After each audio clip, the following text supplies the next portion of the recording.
Alright, so for the dodge and burn tool, I'm going to use this sample image that is in the assignment to try it out, and then I'll also try it out on a photo of my own. So to get this image, I'm just going to right click on it, save image as, and then I'll name it dodge and burn, and then I will open it into Photoshop. Alright, so just like with everything I do in Photoshop, I like to make edits on a duplicate layer. So I'm going to hit Command J so that I have a new layer to do my edits on. So the tools that I am going to use here are dodge and burn. So it looks kind of like a lollipop, and then if I do a two-finger click or right click, the burn tool is hiding within that tool, and the burn tool kind of looks like a hand. So dodge and burn.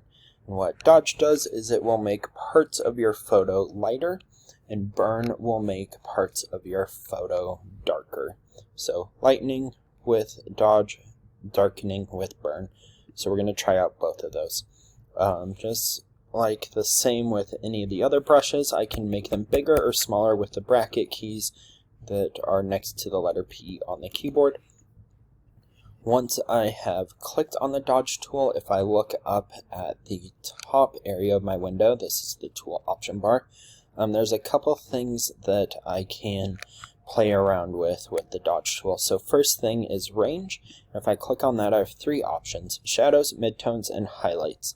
And so what that is telling me is that whichever one of those I am selected on, that is what will be affected with the dodge tool. So I'll have to pay attention to my photo and determine if the area that I'm trying to lighten is in the shadows, if it's in the midtones, or if it's in the highlights. So dark areas, kind of middle gray areas, or the bright white areas would be the highlights. So I need to make that decision first, so I'll keep it on shadows right now. And then the next decision I need to make is with exposure. And what this is saying is it's essentially how strong my brush is. So 100% is probably way too strong. You want to stay below 50%. But this exposure will kind of just depend on how strong you want your brush to be. So I'm going to put it at 23. I am just doing shadows and I am dodging, so I will make my shadows lighter. So you can see that I can come in here and I can lighten this area if I wanted those shadows lighter for any reason. Turn that layer on and off so that you can kind of see that. If I wanted to lighten this midtone area, it'll do a little bit, but if I switch to midtones, it will kind of affect it more. So don't forget to switch between shadows, midtones, and highlights depending on what part of the photo you are playing around with.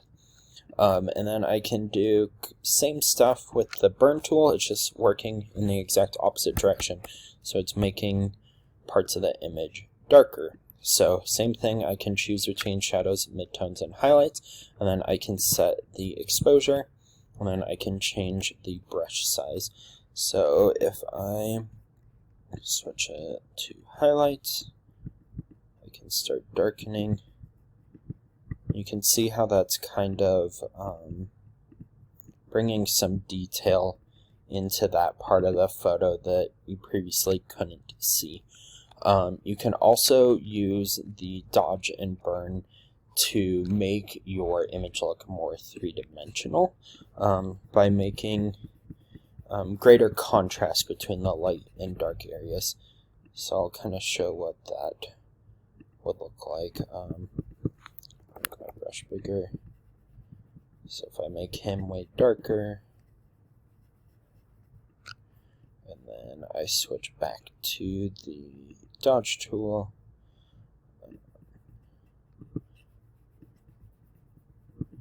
lighten all this area. So you can kind of use the dodge and burn tool to do some different effects on your photo.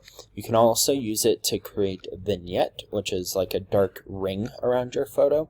So if I wanted that, I would choose the burn tool to make it darker, and then I will switch this to midtones, and then I would start darkening up the edges of my photo. And what a vignette around the edge of your photo does is it kind of makes the viewer's eye drawn to the center of your image. So kind of a cool little technique. So I'll turn the layer on and off so you can see before and after how dramatically different I made that photo look just by using the dodge and burn tool. One other nice thing about doing all these edits on a separate layer is if I decide that I mostly like what I did, but I think it's a little bit too strong, since it's on its own layer, I can turn down the opacity of that layer, and it will just kind of like subdue the effects of that a little bit. So you can see there compared to when that layer was at 100% opacity. So that is the dodge and burn tool in Photoshop.